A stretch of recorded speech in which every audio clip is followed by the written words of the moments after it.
Hello everybody, welcome to Optimize Your Body. Thank you for tuning in. Pleased to say I have my buddy back in the mix, Andrew Bond, over in New York. How you doing, man? You good? I'm good, mate. Bright and early here in New York. So happy Valentine's Day as well to you and all the listeners. Thanks a lot, mate. Happy Valentine's Day to you and your wifey, mate. You got anything planned, buddy? Nothing planned really, mate. No, we've decided to just relax. I think she's cooking food for me tonight because I'm getting home from work a little late, so I'm being treated to a nice dinner. You can't go wrong, mate. You've got a winner there. You've got a winner. Yeah, mate. Hey, listen, mate. How are you feeling after Africa, man? I heard your poo was a bit dodgy, wasn't it? You had you done a poo sample. It was a bit on the smelly side, wasn't it? Apparently. It's been I've been having the runs for about 2 weeks. Thanks for bringing that one up. Suddenly getting my energy back up this week, mate. But I've had to. I don't know if you've ever given stool samples to the doctor, but it's not the most pleasant thing you have to do. I'm not going to go into detail, but it's a bit painful, mate. It's not very nice to do. So I hope the listeners out there don't have to do that in their lifetime. Exactly, and I hope not that they're not tucking into a nice meal right now as well. Yeah, fingers crossed, mate. How was I was going to say? So you said one sample was okay. Not to go too much into the shit samples, but you said one was a bit dodgy. You okay now? All good? Or you all clear? I'm good now, mate. My energy's back up, and my stool is back to normal. So I'm a happy man. I was just struggling for probably the last week in Africa. I thought I was getting away with it. Yeah. Everyone else was getting sick. I thought my stomach's strong. And then suddenly one morning it hit me, and then it's been the same probably for about 2 weeks. So I don't know if it was the food there or the water, but something got me, maybe a little parasite, and knocked me for 6. Okay, so everyone was kind of coming down then, were they? Yeah, just pains in the stomach, you know. Generally, people who ate pretty well at home, they got sick. Those who didn't, who kind of had a varied diet and probably ate. This is funny, actually. They probably ate more processed foods. Mm-hmm. Didn't come down with a sickness or a bug, which was, really, you know, yeah. Wow. And all this preaching we're doing, mate, about eating healthy foods, and look at us now. I know, mate. We're falling apart. So. I know. Maybe we'll do an episode on how good shitty foods are for you then, yeah? Well, this is today, really, right? IIFYM. So. Exactly. That's exactly it, mate. It's appropriate. No, just quickly tell the listeners a little bit more about your trip, mate, to Africa, because it's very inspirational. You went out there, and you've done some good deeds. Give us a quick heads up, so mate. I was working for a non-profit organisation called Global Youth Fit. It's the first time they've ever been to Africa. So we went to West Africa, which was Ghana, Accra, which is the capital city. We ended up working in the Harlem International School. So we were working with children age ranging from probably around 12 to 19. And we were teaching them all aspects of like health, fitness, nutrition. Mm-hmm. Basically, they haven't really got a core element of physical education over there. Their idea of physical education is just kind of throw them a football, play football, run around the field. That's it. So our thought process was to do more structured sessions with them, like working on different skills. So strength, upper body strength, lower body strength, plyometrics, how to land properly, speed, agility, quickness, so they could then transfer that into sport or kind of daily life. So we ended up doing it for 2 weeks. The last day, then we ended up doing kind of a routine together. We ended up on the national news in Ghana. Wow. And some websites as well, which was fun and a good experience. But I think they're going to try and transfer that into like a yearly thing. Mm-hmm. So I don't know whether I'll do it again, or maybe you might like to go, or yeah, mate, I'd 100% be keen if you. I'd be happy to volunteer for that. I was looking at your Instagram story, and a lot of the stuff you were doing with them was quite technical, wasn't it? It was quite good to see the young ones, getting involved with all that kind of stuff. It was good. We kind of expected them to be a little bit more athletic for when out there, but we kind of established that there's different ranges of abilities there as well as there are in the US or the UK. So I guess next time we'd probably start a little slower. Mm-hmm. We run through the program a little bit, so that's kind of feedback we can take back and learn from that. So if we do go again, it's going to be a slower process, like teaching them the basics first, and then take from there. Because with the different levels of the abilities and the size of the groups we had, it was difficult to kind of individualize the students. So I bet. I was going to ask you how you're going with your no coffee thing as well, mate. How are you cracking on with that? With the zero caffeine? You still on that, or you just suck back in? Yeah, I did it for a month, man, and I'm back on it now. So I'm finding that again, I'm doing it wrong. So I did it for a month, felt great as I did before, and I think it was the last day in Ghana I had a coffee. Yeah. And I've just been back on it.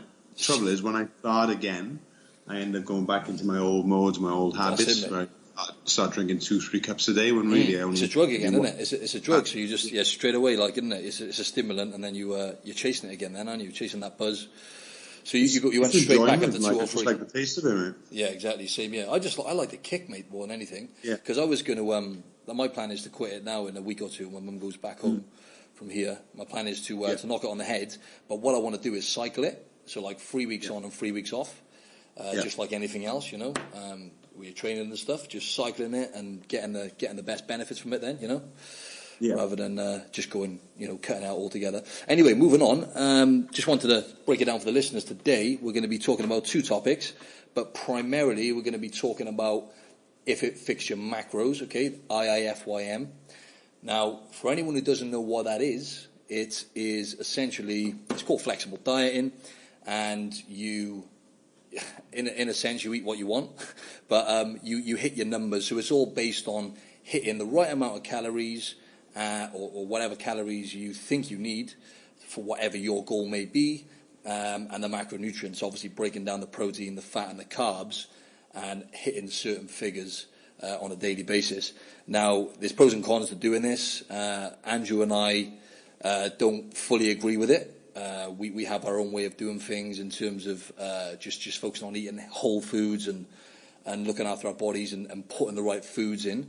Now, I don't actually track my calories anymore. I'm now at a point where I'm eating intuitively, because finally I'm actually in tune with the signals, with the signals that in terms of what foods I need.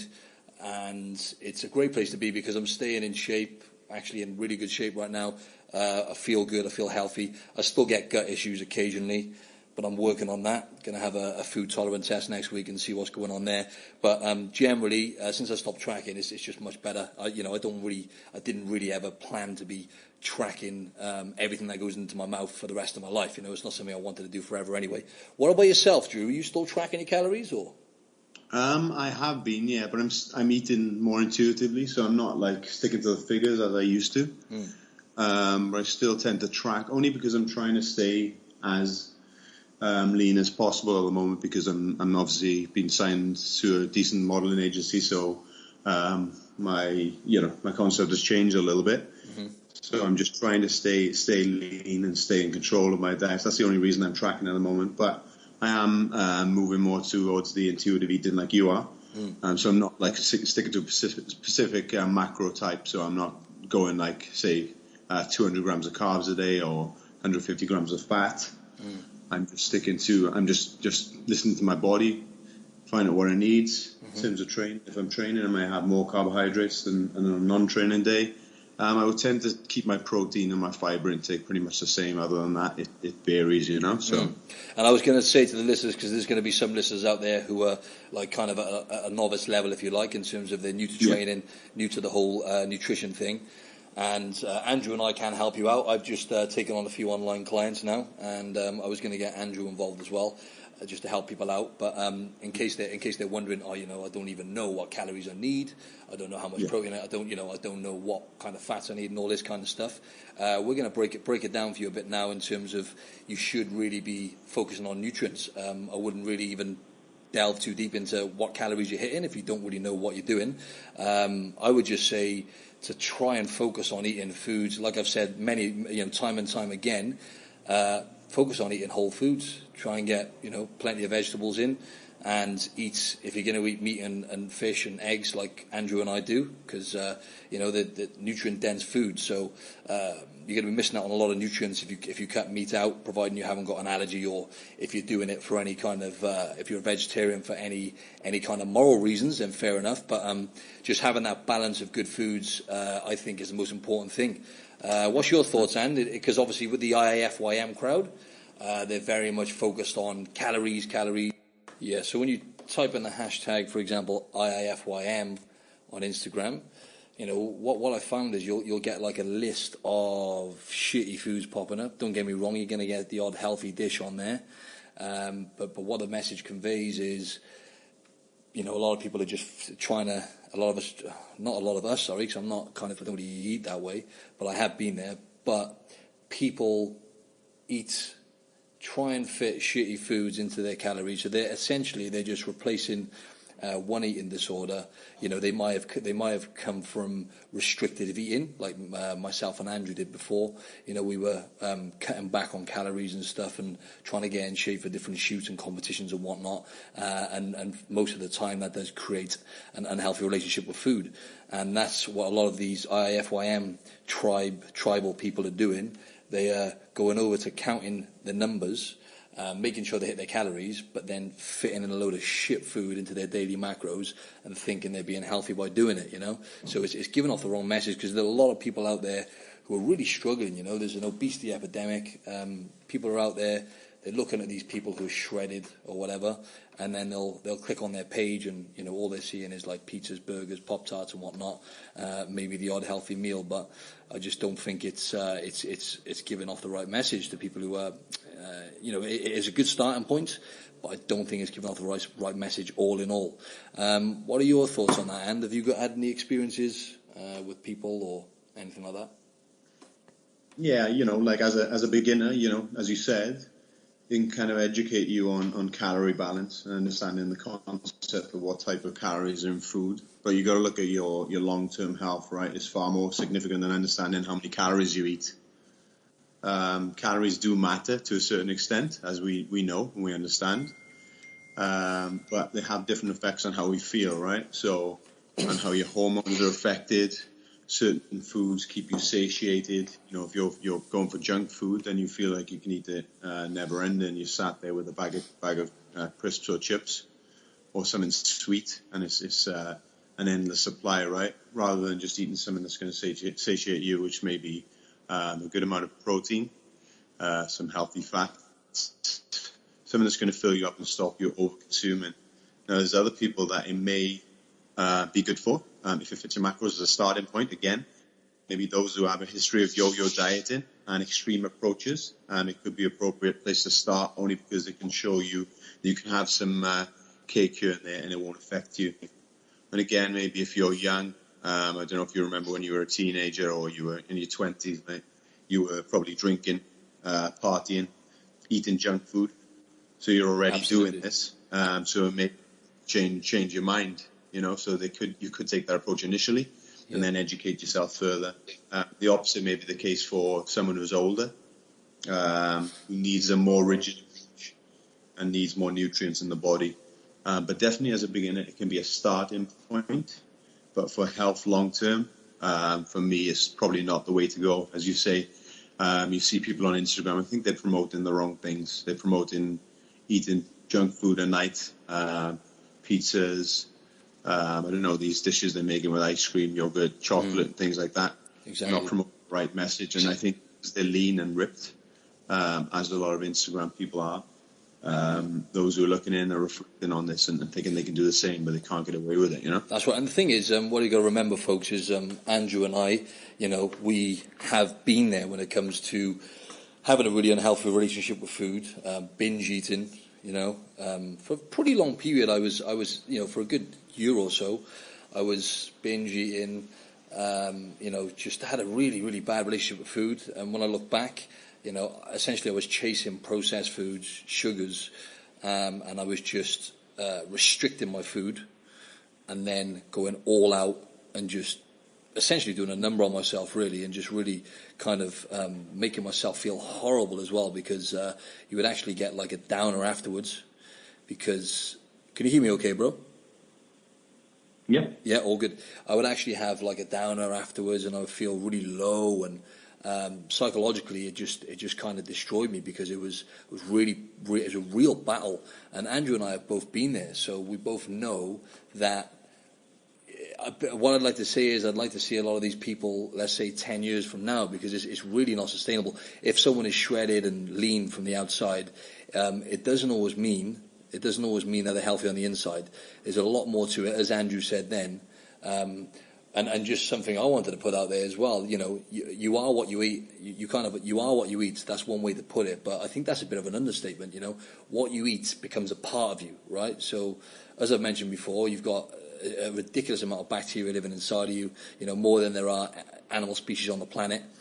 So it's very complex. And talking about studies and stuff, there's a lot of really interesting studies which are coming out now on gut health and the effect that even artificial sweeteners have on your gut. Sucralose, for example, is one which we've all assumed is safe because, once again, they hadn't done any conclusive long-term studies. But sucralose, which I was having a stupid amount of because I was having so many protein shakes. So, by the way, folks, you'll find sucralose in most protein shakes, pre-workouts. You'll find anything which is low sugar, or no sugar, sugar-free or whatever. You're going to have sucralose and probably some other nasty artificial sweeteners. Sucralose is 600 times sweeter than sugar. The studies that are coming up now are telling us that it does directly. They've done, by the way, they've done studies now on humans, right? And they've done 17,000 studies, right? That's not people, that's studies. I think it was in Argentina, most of the studies were done. And what they found is sucralose, which again, like I said, is being known as one of the safer sweeteners, actually completely alters the gut flora. And you know what? It doesn't even take long for it to destroy a lot of the good bacteria in the gut. Now, what that means is then your body is going to be crying out for sugar and these shitty foods. If you're having even something like sucralose on a regular basis. Now, that's not to mention refined sugar combined with the fat and all that kind of stuff, combined with the wrong fats like trans fats and stuff, which, we get. Let's face it, the mix of sugar and fat together is the ultimate fix for us, right? Ice cream, cakes, and all that kind of stuff. So, yeah, so there's a lot more to it, And, right? Because you've experienced some gut issues as well, right, And? Like myself. Yes, I have, mate. I think, I have issues with food every now and again. Gut issues. Also, I've had issues with binge eating, as you know, probably joined you on those weekends we've gone overboard, as we mentioned in previous podcasts, mate. Like the methods of flexible dieting, they sound pretty good from the offset. Like there's a method from Alan Aragon, I believe his name is, and the way he sets it out is that 70% of the diet is whole foods, 10% is foods you wouldn't choose to eat but should because they're healthy, 10% questionable, being good, and 10% foods that are labeled as bad. So really, from the outset, it looks pretty good, right? But that is pretty much overcomplicated, complex, especially for those who are beginners. And even with the flexible diet, and like you say, people are guzzling down different sweeteners, sugars, non-optimal foods. I guarantee you that that's going to have a huge effect on your gut. And I believe that everything starts in the gut, I believe it has an effect on your psyche. Absolutely. How you're feeling. Exactly. How you're looking. And ultimately, long term, you've got to look at someone who has good nourishment. It's going to help with your hair, your skin, your nails that you get from nutrients, fruit and vegetables. It's going to make you happier and make you feel healthier and empowered. If you're following this approach with junk food all day for the rest of your life, then you're definitely going to have issues. And for me, it's more of a psychological aspect than anything else. Absolutely. I know that if I eat these foods, I'm feeling more psychologically. Yep. And I'm not only because I'm not looking good through my body, but also my mental state isn't right. I know that, and I won't go back to that way. There we go. And Andrew and I right now, it's been a long journey. But we're both very, very, without trying to blow our trumpets, we're in a very good place as far as being connected with how we feel when we eat certain foods. So I'll give you an example. Last weekend I had the worst, probably in over a year, the worst binge I've had in well over a year. And I am literally, it's a Wednesday evening now, this was on Saturday, I am still having gut issues. I'm bloated, I'm holding water, I'm 1.5 kilos heavier than what I normally am. Now, this is obviously because I don't do it very often, but I've been so in tune with how the aftermath of that binge that it scarred me a bit now because I felt so bad. What do you think that was down to? Like, I think that the issue with flexible dieting is that there are certain that are reactive, right, and cause a binge.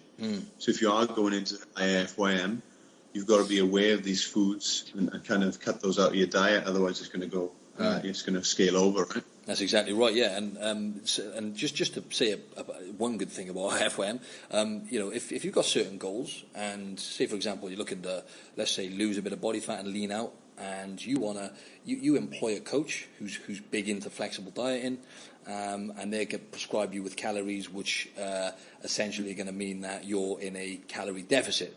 Now that's what needs to take place for you to lose body fat and to get leaner. You need to be burning more calories than what you're eating.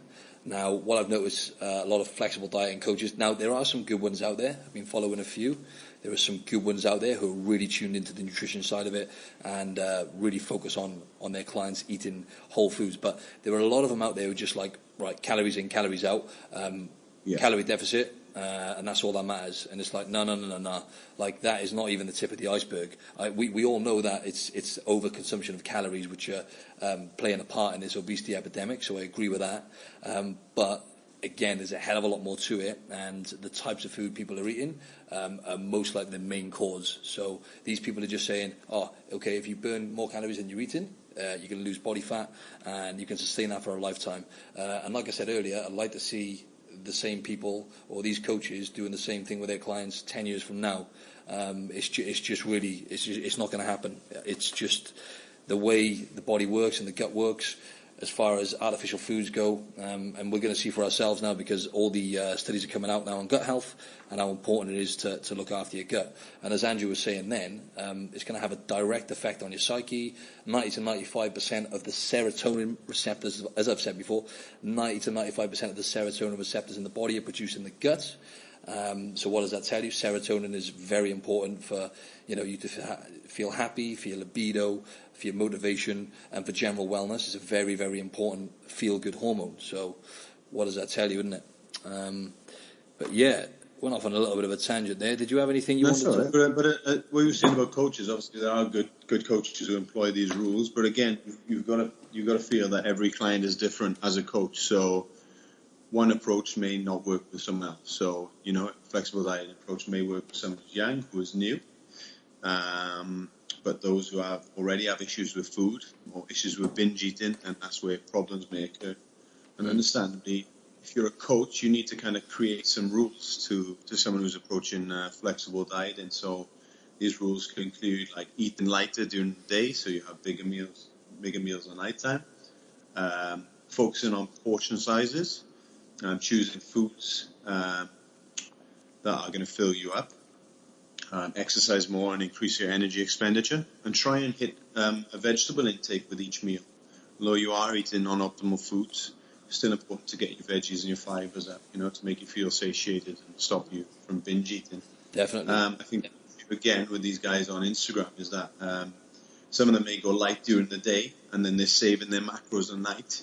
Instead of putting macros into the system in the evening, it then turns into like an all-out binge where they're going for pizzas, burgers, alcohol, and again, that's really going to affect your health in the future. So just absolutely.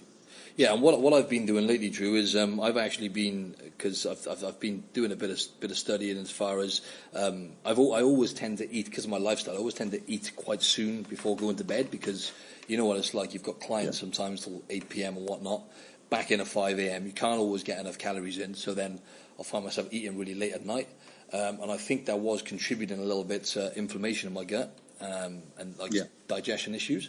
So what I've been doing now is I've been eating in even a smaller window. So I'll eat, let's just say between about today I ate between about, I think it was 11 a.m. and 5 p.m. So like, what's that, like a six hour window, and I think ideally 3 or 4 hours before bed you want to stop eating, because it's not ideal to be releasing ATP in your sleep. Apparently it can have a negative effect on your gut and all-round health if you're doing it all the time. So just these little tools, really helpful. For example, what I was talking about then, eating in like a 6-hour window, is a form of intermittent fasting. Now, Andrew and I have done a podcast on this before, so you may want to go and listen to that one. It's a really good one because it's completely changed the game for us. And I wanted to delve a bit deeper into your recent long fast. And how did you get on with that, mate? Mm-hmm. Tell the listeners about that shit, man. I actually went for a 72-hour fast of 3 days. Oh, you're still alive? You didn't die? Were you hungry? I didn't die, mate. I didn't lose too much muscle. So hang on, with it. Too much muscle. So you lost some muscle? No, I'm joking. I to be honest, I actually felt great. Like I felt like I could have pushed on. I stopped the fast around 68 hours. Not for any particular reason. It was just getting late and I wanted to eat. So next time I'll probably start it earlier in the day. So I think I started fasting I ended fasting at 9 p.m. at night. So I ended up on the Wednesday, I ended up having some bone broth just to break the fast, something light in the stomach. That's really good for you, that stuff, isn't it? Collagen and all sorts, isn't it? And then after that, I just had a meal. I had a steak, basically. I had just a high-fat meal.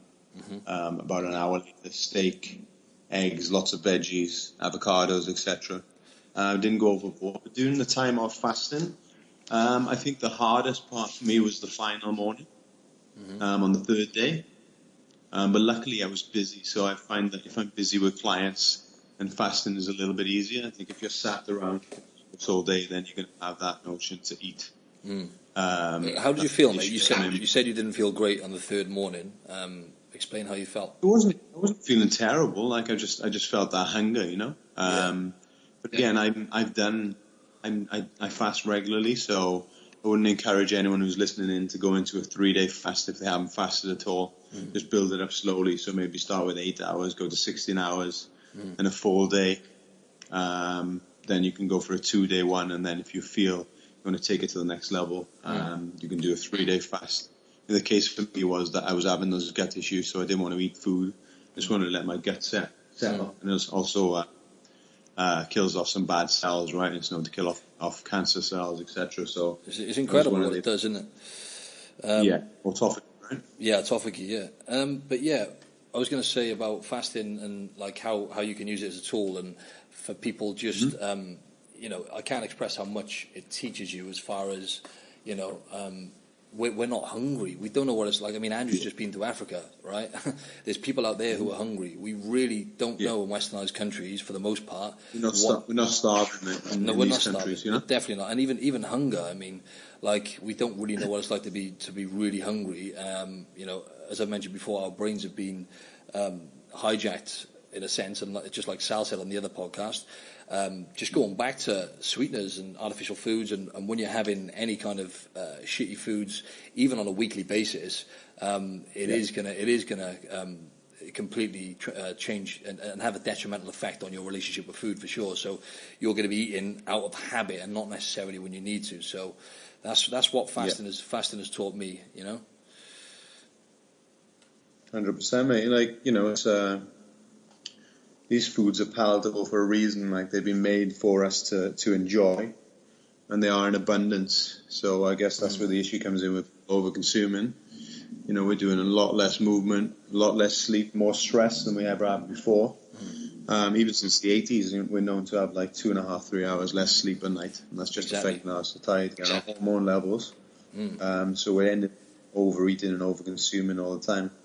What's interesting as well is, sorry to interrupt, is the testosterone levels in men have dropped by, they've done studies, and it's dropped by something like 66% or something in the last 30 years, which is astronomical, really. So, I mean, I know there's going to be numerous factors which contribute to that, but it's going to be mainly environmental. So I think what you put in your body is going to have just like Andrew said, it's going to have not just a small effect, it's going to have a huge effect on your hormones. I mean, let's talk about like sex hormones, for example. There's like 50 different types of hormones which the endocrine system produces alone.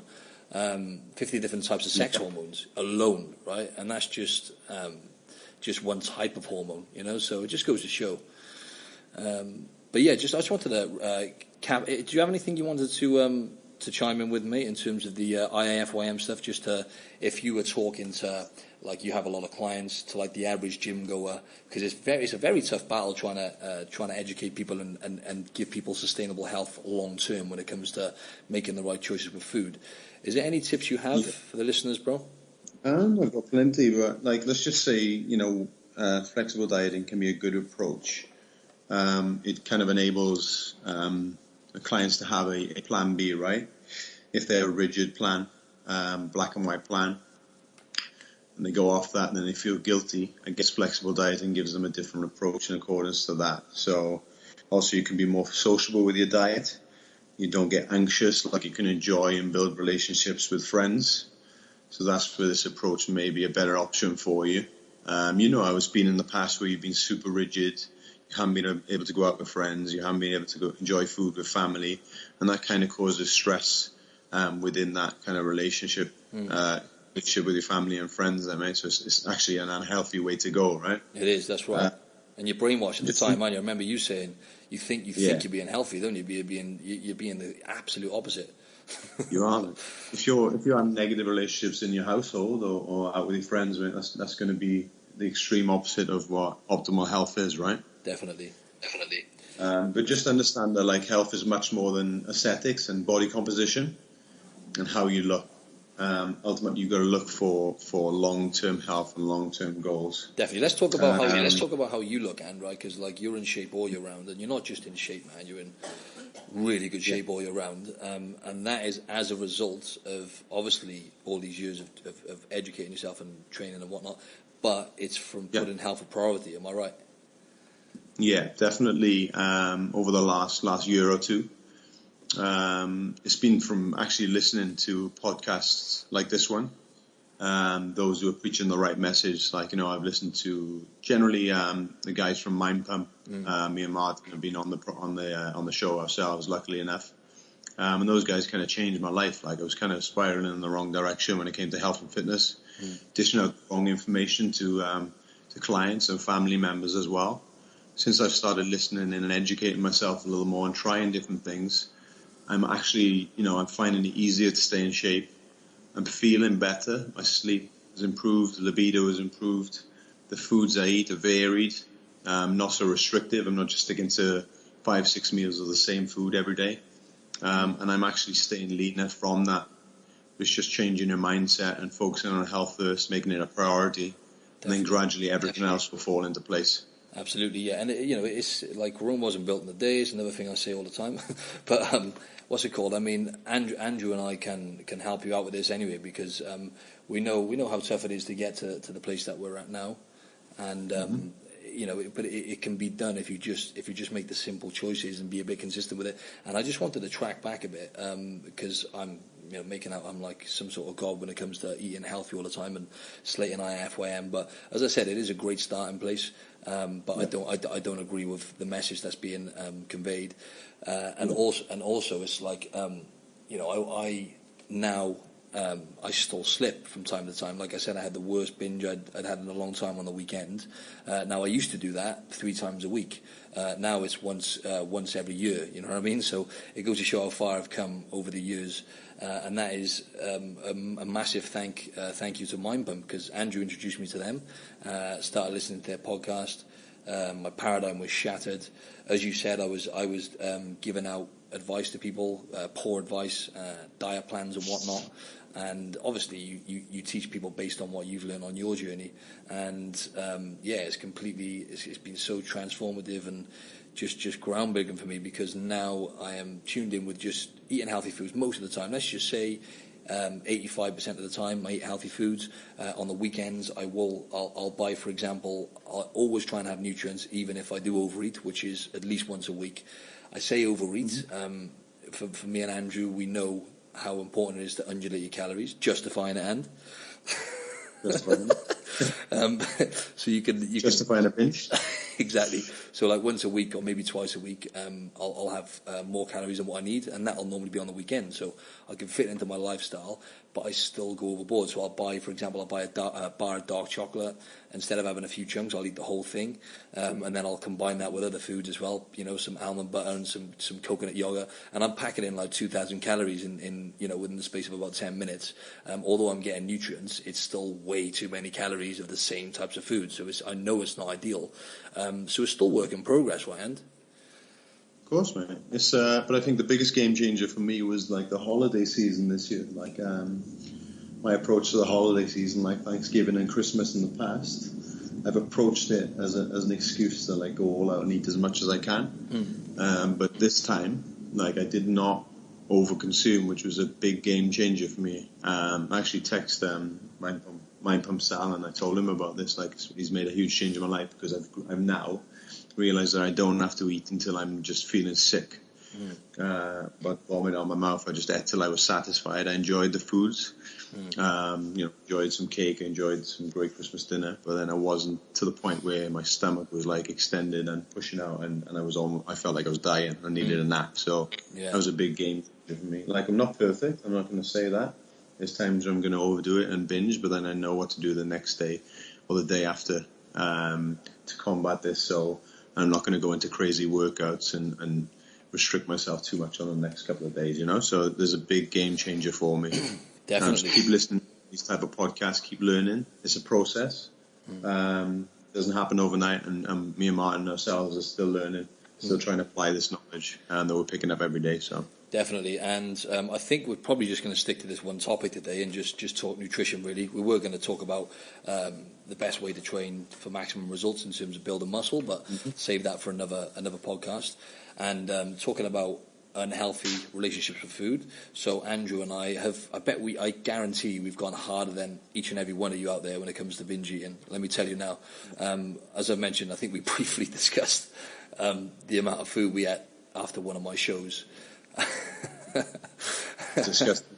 It was fun, but disgusting. Exactly, mate. I just had a reminder then when you mentioned about bloated and stuff. I just remembered after we had like this buffet. Bear in mind, this is after I've been binge eating for the best part of a day, really. 24 hours. Exactly, and then having a buffet, and I actually thought like it was the end. I thought my number was up. Seriously, I couldn't stand. Then we had a pizza after that, right? I wasn't going to tell him about that, but yeah, we did. And an ice cream.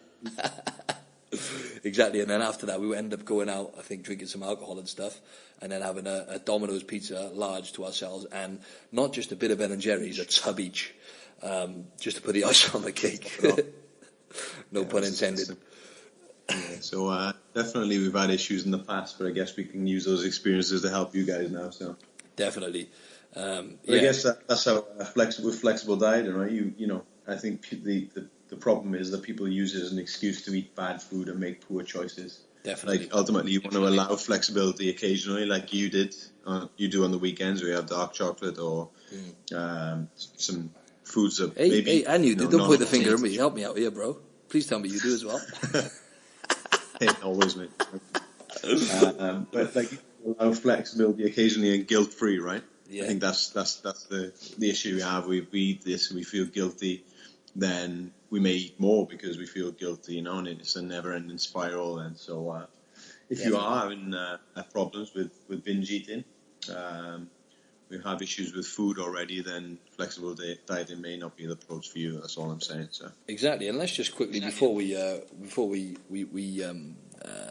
end this episode, I wanted to talk about micronutrients, because Andrew mentioned earlier about how important vegetables are, and a simple, easy starting point. Which, by the way, folks, so I've got a couple of online clients now. I'm building up the online stuff slowly, and as Andrew said earlier, I do put like rules in place. So I make sure they're going to get plenty of vegetables in, and for example, have, let's say, 2 servings of vegetables. So I'm talking like 2 plates full of a variety of different vegetables each day.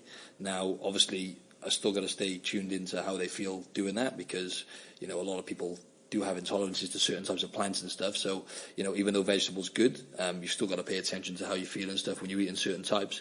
But micronutrients, so IIFYM, so if it fits your macros, which is what we've been talking about for the last half hour, it's all about macronutrients and calories, right? So don't get me wrong, like I said, there's some people out there who do still focus on getting the micronutrients in. Now, micronutrients is what you're going to find in abundance in vegetables, and certain types of fruit and stuff, and whole foods. So you have to make sure you include these nutrients, right? So, different types of vitamins, magnesium, potassium, all these things really, really important for to keep you alive, really important, and for long-term sustainable health. And Andrew and I that's one of the big rocks for us, really, as far as success goes when staying in shape and feeling good is eating plenty of vegetables. So micronutrients are really important, right? Yes, and that goes down to like listening to your body's signals as well, right? If you're eating a lot of veggies, getting those micronutrients in, you're going to look a lot better as well. Pay attention to body signals. So if you're having bad skin, you're having issues with digestion, issues with bloating, that may come down to the food choices you're making. So we're not saying that you have to eat an abundance of vegetables to start off, but why not add it into your normal diet? Like Martin said, maybe a couple of portions of veggies and build from there. And just see how that makes you feel. Like you don't necessarily have to restrict anything from your diet to start off. When you're starting off on this journey, just add in vegetables, start drinking some more water, and see what nourishment that gives you in terms of your skin, in terms of your energy, in terms of how you look and how you feel, and then build upon that from there. Absolutely. And just to summarize this now, so there's going to be a lot of you out there who have a relatively poor diet. And I'm not trying to be condescending, but a lot of us, what I find is with clients I take on, and a few of my clients, they're quite self-disciplined, and they'll start tracking their calories. So as I said, if it fits your macros, it's all about tracking and stuff like that. So I wanted to say that tracking is not just a small part of your success.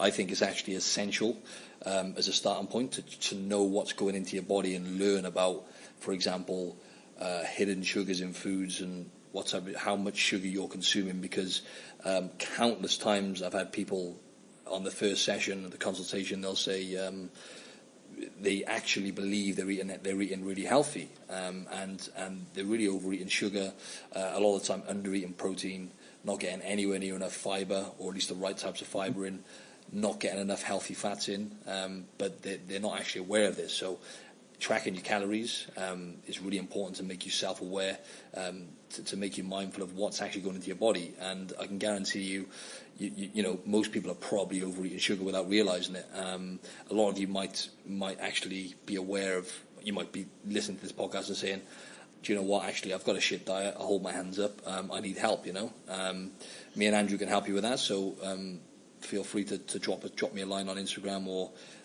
drop us an email. But just to summarize, just do the simple things like Andrew said. Drink enough water to start with, try and increase your vegetable intake, and without going too much into detail, just start tracking. Download the app MyFitnessPal and start tracking your calories, and be quite meticulous with it. So try and be strict and put most things in there so you know where you are. And drop me a direct message on Instagram. I think most of you follow me on there. It's at Martin Silva Fitness. You can go and check out my website and contact me through there as well. It's www.martin-silva.co.uk.